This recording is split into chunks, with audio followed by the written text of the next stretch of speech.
when the digital utopians sort of really asserted themselves internationally in the 1990s, right? When Stuart Brand and other West Coast digital utopians started to assert the liberal qualities of computer, the liberation affectations that the computer offers people, especially the networked computer. When they started promoting this, they were coming from a world of 1960s, 1970s communal counterculture in California. A lot of these people were part of communes and they were interested in alternative ways of living.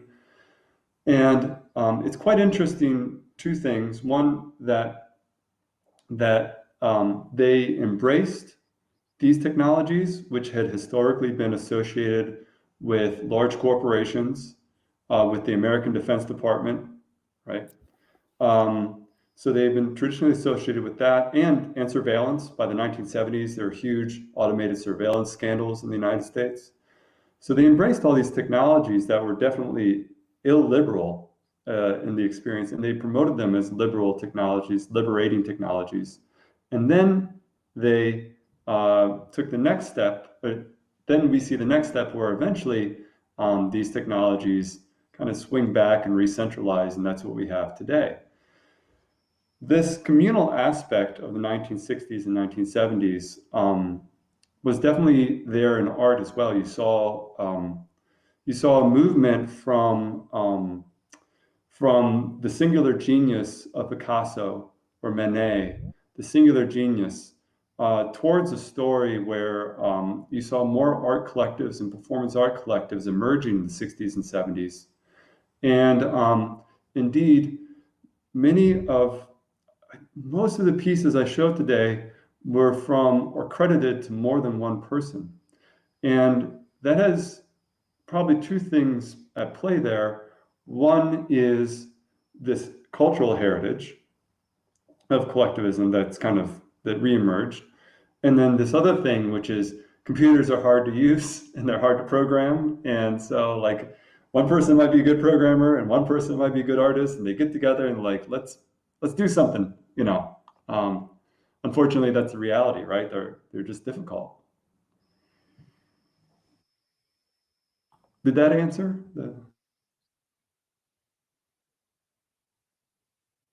Oh, I think you're muted. I think you're muted. Yes, thanks. Yes, you answered and you stimulated even further my curiosity, because I'm a passionate of that angle of stories of computers and all the movement about Stuart Brand, but I need to give precedence to other people. I might come back later on. We have a question from Davide Brunello, who cannot speak for technical reasons, and I will read also for other people. He wrote on the chat. Thank you very much, David, for the inspiring presentation. Sorry, sorry, I cannot ask directly. Art have had a central role in fighting centralized power throughout history. Do you think that art online is a free space in which people can express themselves more or less than the past, considering the online environment? And if not, and if you consider important, what has to be changed to make it a safer space for free thinking and speaking? This is the question that you can also read if you activate the chat. Yeah, I'm reading along. Take your time to read, if you want to read again. Well, I wish I could ask Brunello a few questions, because this is hard to answer. It's a very interesting question. So first of all, art has certainly been a subversive force that questioned authority, and the line between art and propaganda is It's a very difficult line to draw. And so we're great painters. We believe that great painters in the Renaissance were not just propagandists, but there is an argument to be made that they were. So they were people who sometimes, though, also took subversive action against powerful entities. So, like kings in the church in the Renaissance. So I take an optimistic view on this, that I think that that it is more free today, more expressive today in concept, mostly because it is so inexpensive to create and express yourself. Now, the economies of art are very complex today. They're more complex than ever. And if you take music, for example, during the coronavirus, I don't know if we have any musicians in this chat, but I don't, even if you did make money at some point with music, I don't know how you do it today. You can't even play live, right? So the economies of art have always been poor and tricky, but this is one of the worst times.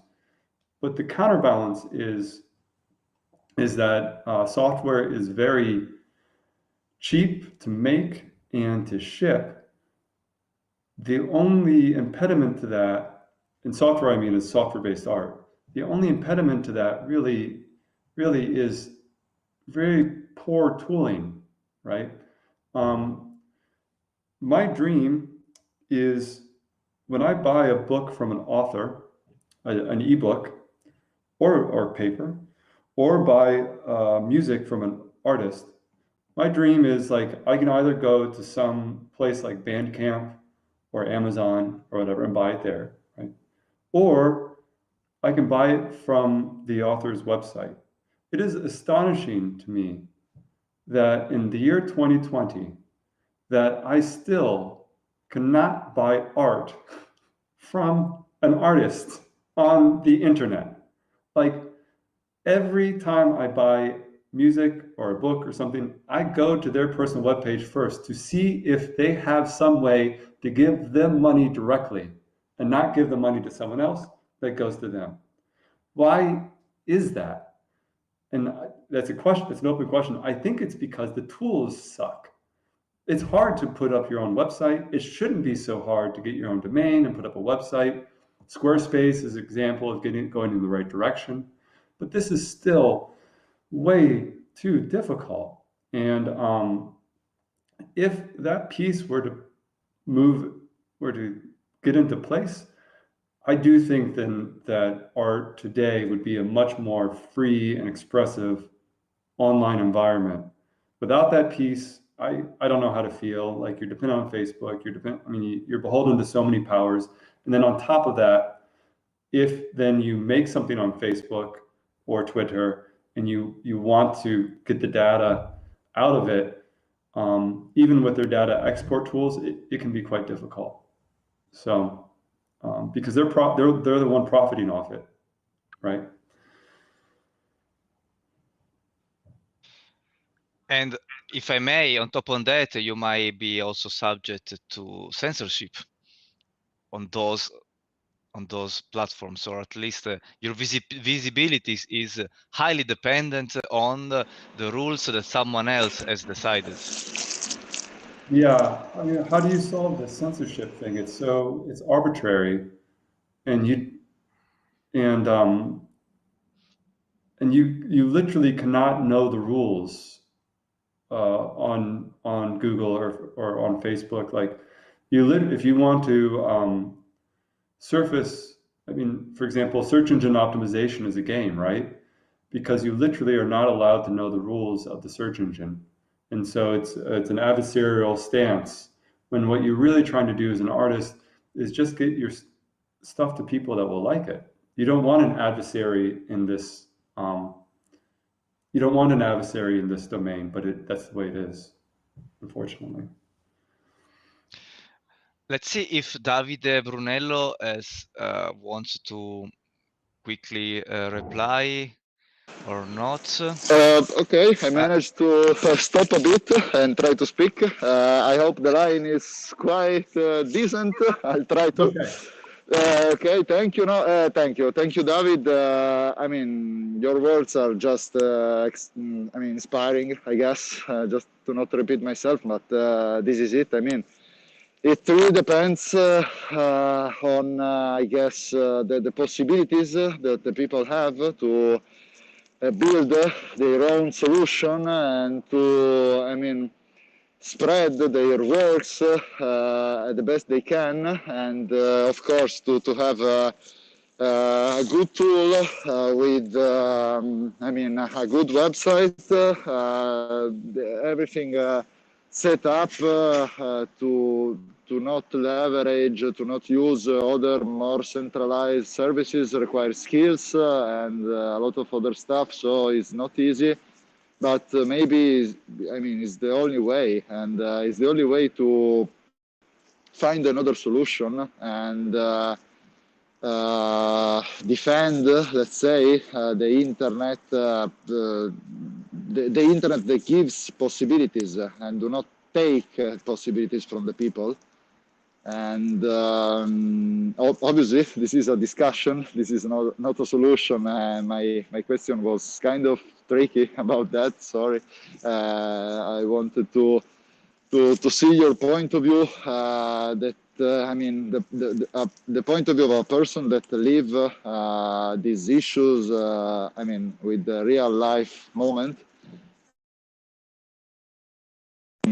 So I guess the only thing that I am comfortable with, let's say, to say is that the more the tools available, as you said, are spread and are easy to use, maybe also for all the people, the more other possibilities are offered. And this is maybe very simple, but this is, all I can say. I thank you again, David. Yeah, thank you. And I want to respond quickly to that and maybe expand the conversation a little bit, because so you were talking about the tools, and that's what I was saying. And I want to expand this. It's not just the tools. We see this with data governance today on the internet. And I'm assuming maybe there's some people here that work in data governance, which is a huge problem that nobody has solved yet. How to govern personal data and share personal data and all that. And it's the same problem where there are some approaches to data governance that I've seen today, like Tim Berners-Lee's data pods, which the idea is this tool idea. If they just give us the tools to govern our own data, we can do it ourselves. And I'm not, I'm being a contrarian to both what you said and what I said. I'm not convinced that maybe people want to govern their own data, right? And maybe people also don't want their own websites. And so the other model that's more fair that we should consider are other models of governance. For example, data, they're like data stewards, maybe data exchanges that are governed by data stewards, so people don't have to manage their own data, that are somehow appointed fairly or democratically. Or, for example, in the art world, there's an interesting musician website today called Ampled, which is just launched last year. And they're never going to get venture capital money because they are collectively owned. They're literally, every artist that joins their site owns a share of the site. And it's essentially Bandcamp or these other like music playing sites where you can sell your work, but you own a part of the website, literally. right?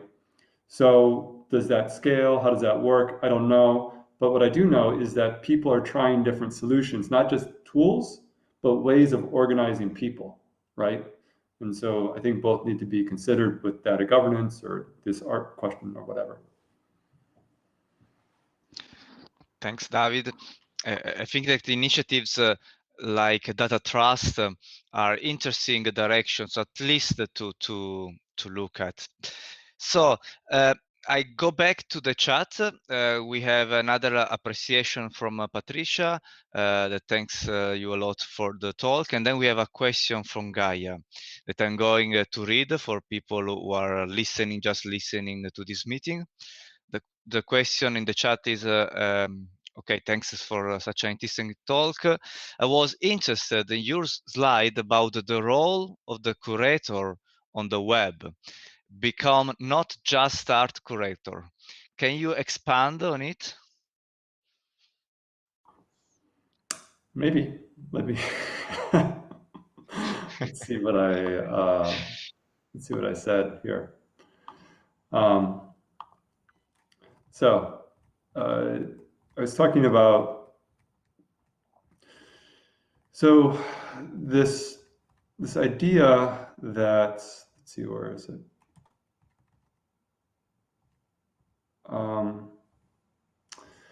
Well, going, I know where it's at, but going to cybernetic serendipity and the material. In both of these cases, these curators were necessarily having to consider some of the technological questions. They are having to consider. Let's get to the practical stuff. So you're going to have computers in your show in 1968, or you're going to have computers in your show in 1985. Okay, these are expensive machines. I believe, I don't know if they, in the material, they had more than the Minitel terminals. I know they had Minitel terminals in this show, which are relatively inexpensive, but they still break and they still are a pain to get working. You have to pay someone to do this. And if it does break, you have to bring someone else out again. And this all costs money and it all takes a lot of time. And it's all part of your consideration because if something doesn't work, then, I mean, it's a little embarrassing. It's extremely frustrating. And at the end of the day, it diminishes the overall quality of your vision, right? And in fact, even in this one, in the material is this last piece, the mise en carte, where you're carrying this credit card around, which was this idea which is a great idea, but it was never enacted. So it's part of this, the Profika, part of the story of this exhibition, but it's not really something that materialized because it was just too difficult. But if you're in this position as an art curator and you're thinking about bringing in a sociologist and you're thinking about having people exchange electronic messages that have never touched a computer before to talk about some of the ideas that you presented in your show, I mean, you're bringing in a lot more than quote unquote just art, right? And then we fast forward to today, the Net Art Anthology, I think, is about 2 years old, and it feels quite normal to have an art exhibition that is not just art, again, to use that, just art. I mean, we are considering the social ramifications. We are considering specifically the relationship to technology. This piece, FloodNet, I mean, for me, this is cut and dry activism. This is, and activism has creative qualities. It's a very creative thing, but it has a goal, and the goal is to make change in society, right?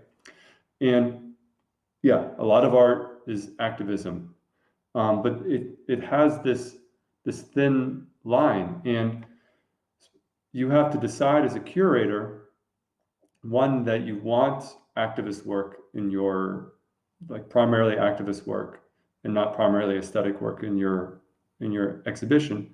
But two, you're also making a political statement by including it. This isn't something that has to do with, for example, as we say in America, the fighting a woman's right to choose. Like, this isn't about abortion and about the conservative position on abortion and taking the conservative side. Like, there are conservative activists that take extreme measures and also have artistic statements, but those aren't the ones being included as part of the messaging. So it's this extremely complex, technical, philosophical, and political nexus that curators are now engaging themselves in. And when you look at how things were 100 years ago, of course, obviously it's too simple to say that there weren't political dimensions to a show of impressionist French painters. There absolutely were political dimensions, but it's so dramatically front and center to what curation is today, and it's quite normal now. So I'm talking more about the normalization of this sort of approach in curation today.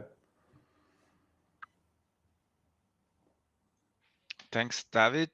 And let's wait a little bit if there is some reaction from Gaia, either on the chat or with her voice.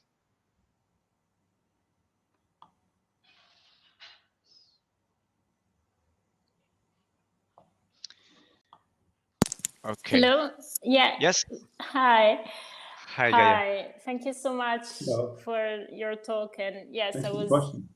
Yeah, I was really interested in just hearing your response because I agree. It's such a important role at the moment, and it's been like the one of the curator, and it's been shaped by all these sort of convergence of technology, the social dimension, the cultural dimension, all that we experience through our experience of the web. So definitely, I think curator and curation is a word that means a lot of different things at the moment. So thank you. Can I ask you a question? Yeah, sure. What is your thought on the shift from human curator to now what we have on YouTube and on Facebook, which is the algorithmic curator? Yeah, I actually wrote my PhD around this specifically. So I had some time. Yeah, my question. Can you sum it up in 5 minutes? Or 3? Basically, yeah, my point at the end of it was like, that curating is moving outside of the art filter bubble, so to speak, and is better understood as kind of the forging of strategic alliances, like between human and non-human agents. Because in a way, when you're talking about producing some kind of value, cultural value on the web, inevitably, you confront yourself with this kind of structure of platforms and the kind of political networks underneath. So it really does become more of a question of what kind of relationship you establish with those technologies at the end of the day. So yeah, I'm definitely thinking like art within this context is just one aspect of a much bigger sort of ecology, so to speak. But the taking just YouTube and video, is the problem there that so you're talking about machine human co-curation or a partnership or something? But is the problem there that algorithmic curation cannot scale, or is the problem that so that would mean that algorithmic curation would work on a smaller scale, or is the problem that you just need more people working at YouTube actually participating in the curatorial process?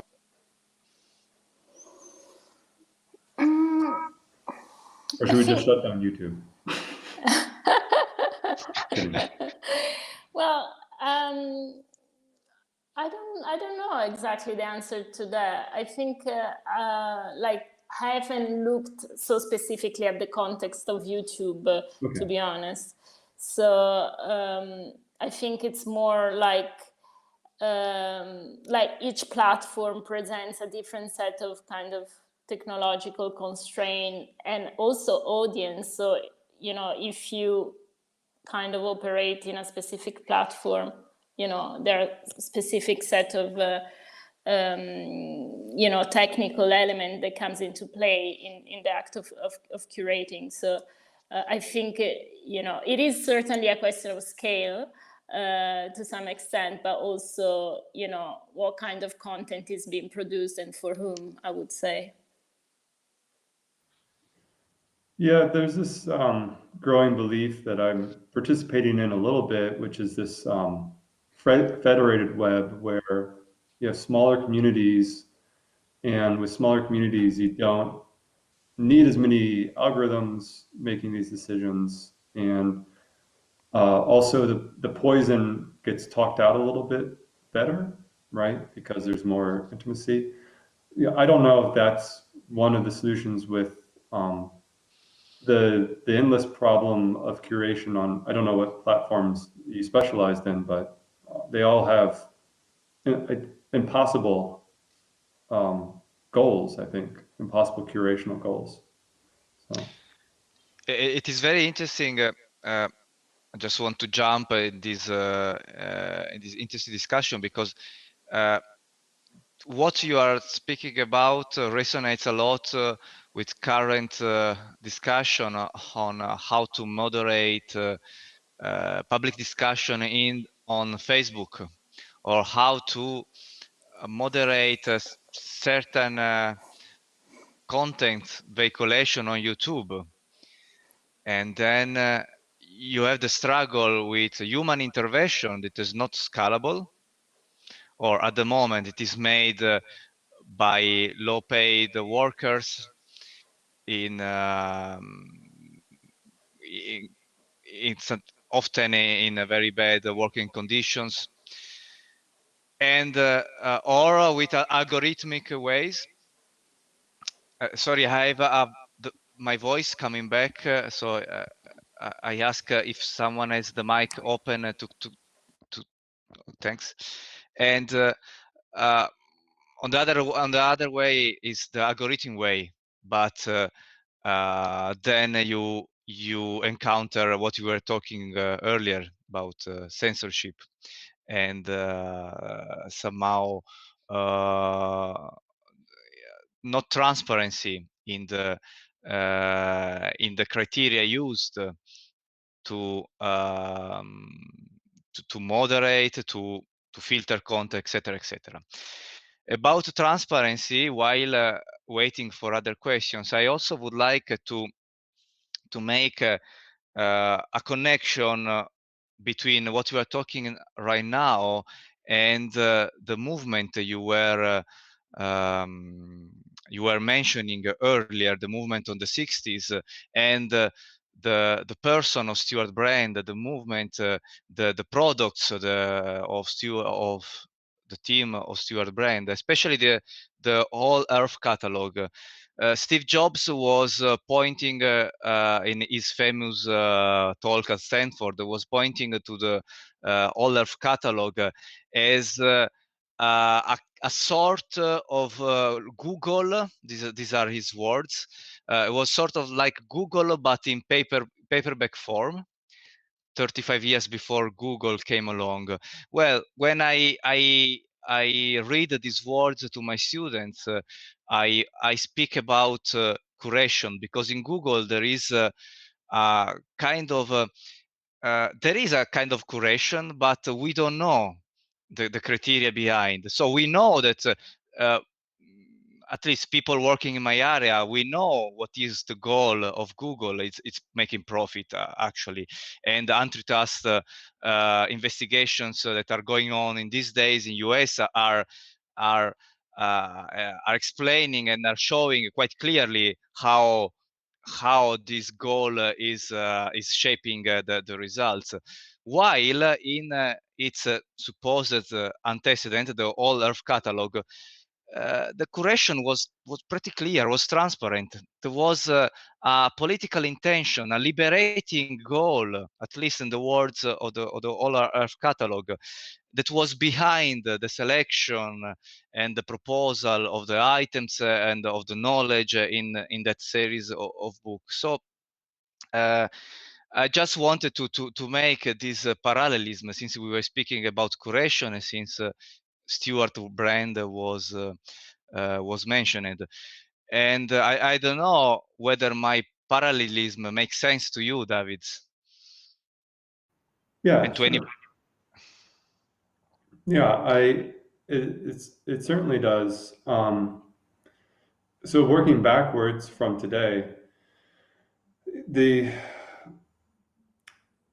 well, actually working forwards from the Whole Earth catalog, the thing is at that time you could interrogate Stuart Brand and and the other editors about their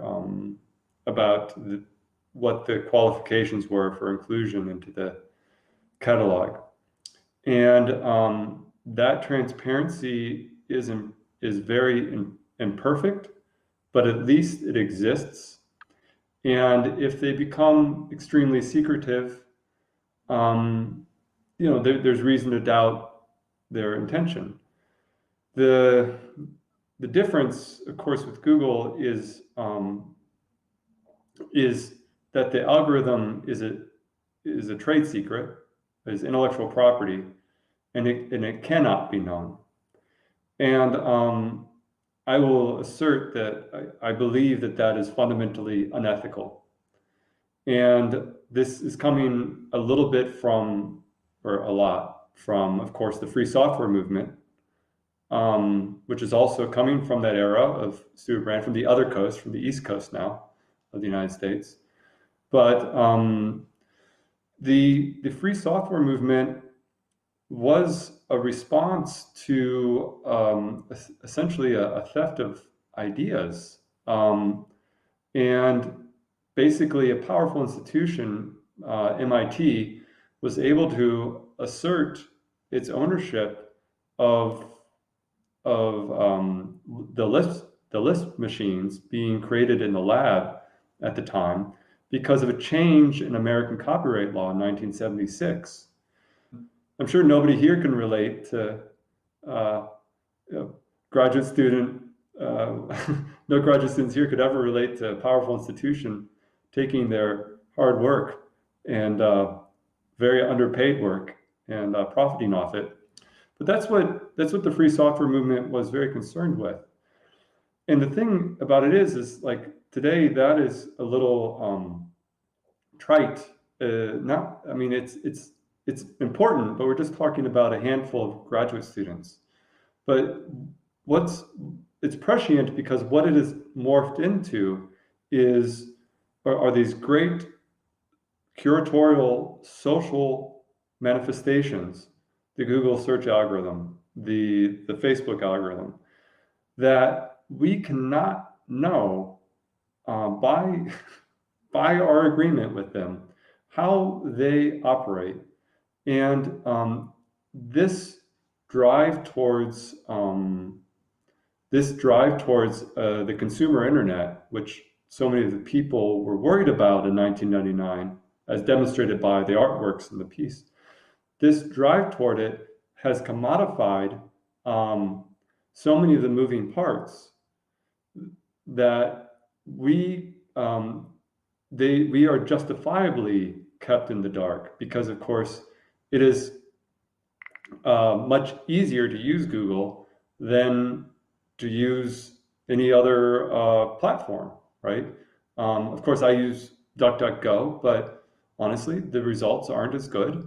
I mean, in my mind, and so when I say that their position is unethical, I mean that it's unethical, but I don't mean that it is not rational, and it doesn't make sense in a commodity internet where the goal of commoditization uh, always has been to lower the bar of entry for more consumers to consume more. And the only way that you can justify this practice is by increasing the number of consumers. So you constantly have to grow. So they're just the product of uh, their own beast. But you know, alternatively, half the web runs on free and open source software. I mean, we're not in a totally lost place. We're actually in a better position in terms of technology, I would argue, than we were 40, 50 years ago. But these major tech platforms certainly have the advantage right now. Yes, thanks. And I think that the last part of your presentation, although was the shortest, show that there are better tools that can serve for the purpose at hand. And let me see if there are questions arising, whether from the chat or either from the chat or the voice. Let's wait a little bit. Sorry. Finally, I managed to find a decent spot to talk. Sorry again for before. I was thinking a bit also about your last words, meaning that yeah. Before I thought about specific tools that people should build for themselves, but because I mean, you just said it. DuckDuckGo just doesn't work well as Google. I mean, this is the common thought, and it's difficult to change it, and that's why I was thinking about. I mean, the in my view, the best tools that you can have is the one that you build for yourself because it's just you. I mean, and you know it, and you can change it, and you can do whatever you want. But of course, not everybody can do that, and so. I mean, it's difficult to find a balance between something that you are offering that grants freedom to the people and something that people find actually comfort using on comfort with. And I don't know. Maybe it just matter to go over your limits and try something new and push people to do that. Or it's just matter to be there and just be the other choice. I don't know, this is something that I have always found. I'm not an artist, but I always found interesting about art is that it just offers something different. It just have no limits. I mean, you can be all about you, also in the work of somebody else that had the chance to express his sensibility, and this is just, I mean, awesome. And if there is the chance to apply this also to the online boards, it could be, I mean, fantastic. I don't know, it's just some points that comes up in my mind listening to your words in the last half an hour. I don't know if you, I mean, think something about it or. Well, thank you. So do you think that tool making, I mean, so not everybody, for example, everybody eats, but not everybody cooks for themselves, right? Some people just eat whatever is around at the restaurant, whatever they find, right?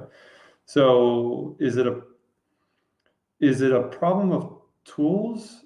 I mean, there are more cooks than like people that make their own food than there are programmers, because as everybody eats, I think everybody that you know computes. There are people in the world that don't compute, but I bet you know very few people, right?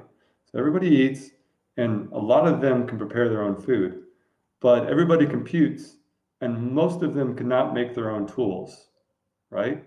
So is it a problem with tool making, or I mean, or is it conceptual education problem, or what's the disconnect here for people? Yeah, probably I always comes up with at the end with yeah, educational, probably cultural or whatever problem, meaning that going on with days, years, probably people will I mean will improve themselves because people just will start to use different to live in a different way, and so they will get more comfortable with this yeah, tools way of life. And so I mean, all we everybody will also in a spontaneous way build an online in themselves, but I mean, by not choosing it, just living it day by day. So will be the easy explanation in my view. Going a little deeper,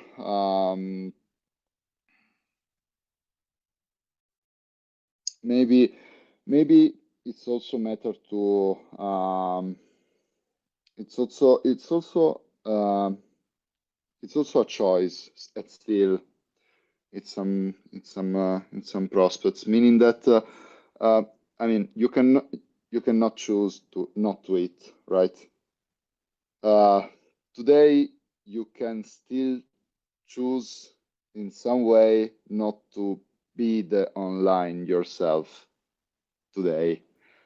My question is, what about tomorrow?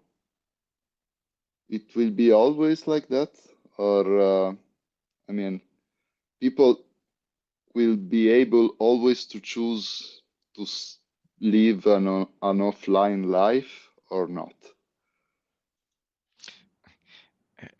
I think discussion is going very far from net art preservation issues. So maybe David, well, first of all, thanks to Davide for the inputs. I just wanted to, before leaving David the time to answer, I just wanted to know if there are other people that have questions on the specific topic that David presented tonight. And if so, I will leave a precedence.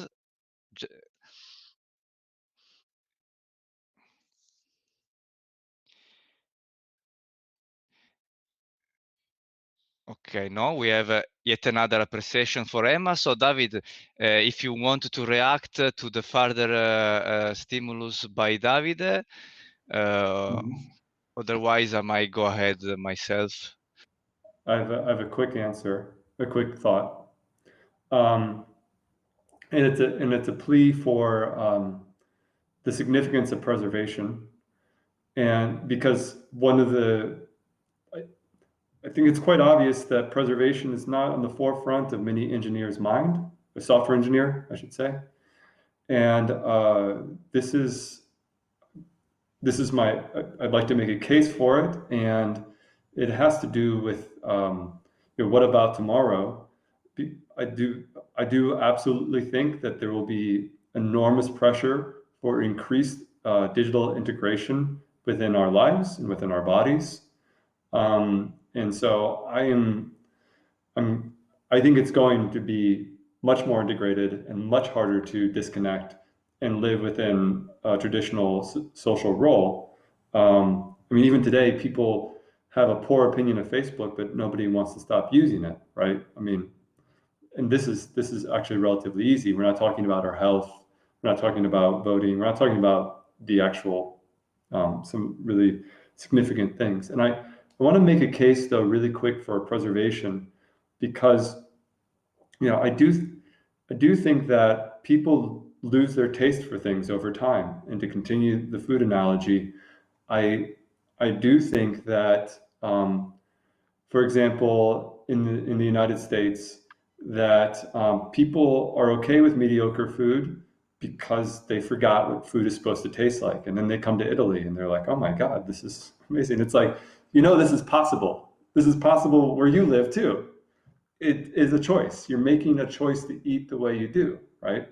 But I do think people get conditioned and they forget about things. And if you don't preserve it, it's impossible to know what things were like. And so we saw these net art pieces today that pointed to a very different internet that many people on this call are old enough to remember. But there are a lot of 18-year-olds that have no idea that the internet was once like that, right? And the only way to hope to show them that there was a different kind of internet that's possible is to have some sort of preservation from the past. Thank you. Thanks, David.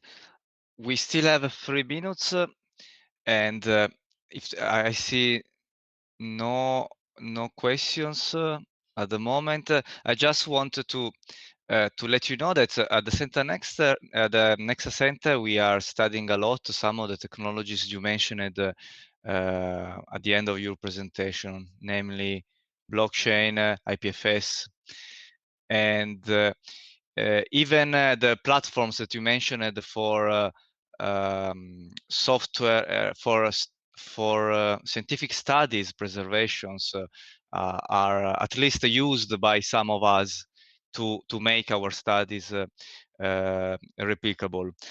My question is, looking at the specific technologies, distributed technologies like blockchain and IPFS, you were mentioning possible future directions for net art preservation and preservation in general of software artifacts, or there are actual experimentations that are promising. So there is already some consistent work that is suggesting that that direction is useful. Because if the answer is yes, I finally found a useful case for the blockchain.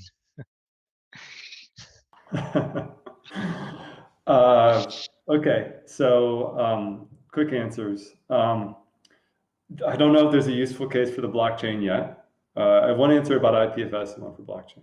So on IPFS or on blockchain, there is a tremendous amount of interest in the art market on the blockchain, and so there are a number of people that have a number of galleries, and like the Transfer Gallery in New York is one that has done works on the blockchain, and of course that the blockchain offers you some sense of ownership of the individual one piece. It can't be someone else's, so the same reason that coins can be novel on the blockchain is the same reason that digital art pieces can be novel.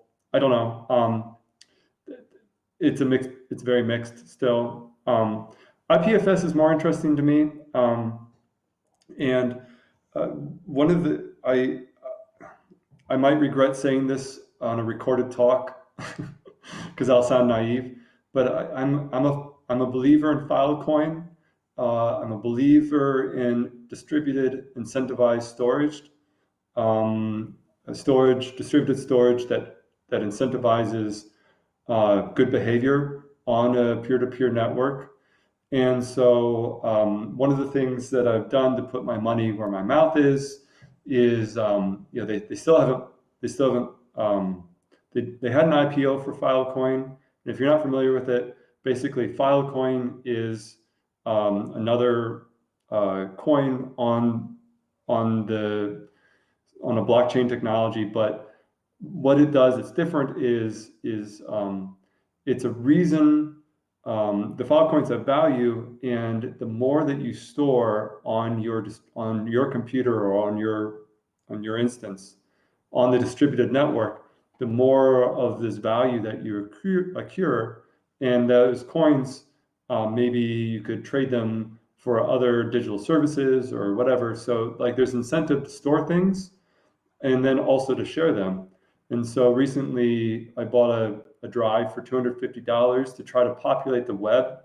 What they did was the people behind IPFS and Filecoin, they populated some drives that you can buy, and then you receive them in the mail. I'm still waiting for mine.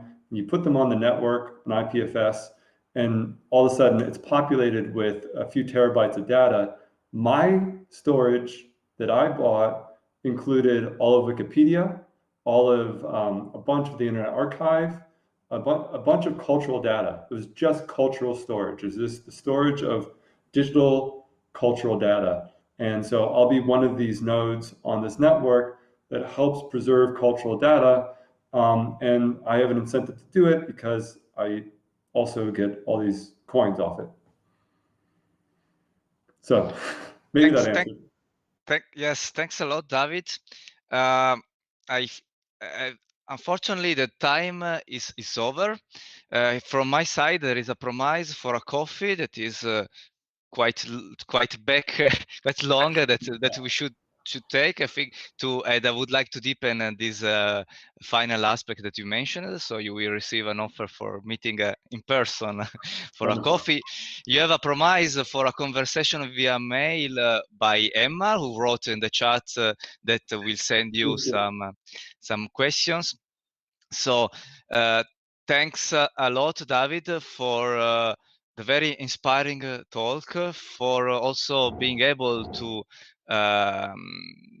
broaden the discussion with our guests. A special thank also to Gaia and Davide, who intervened in the discussion, and of course to all the other participants.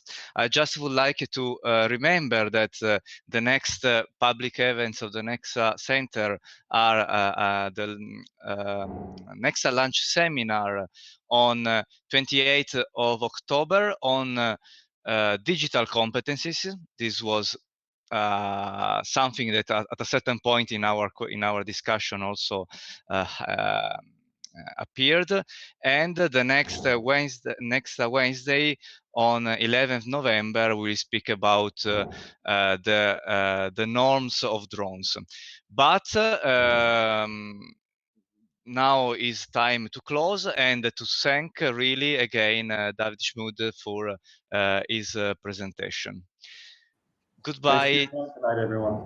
Bye. Goodbye, everyone.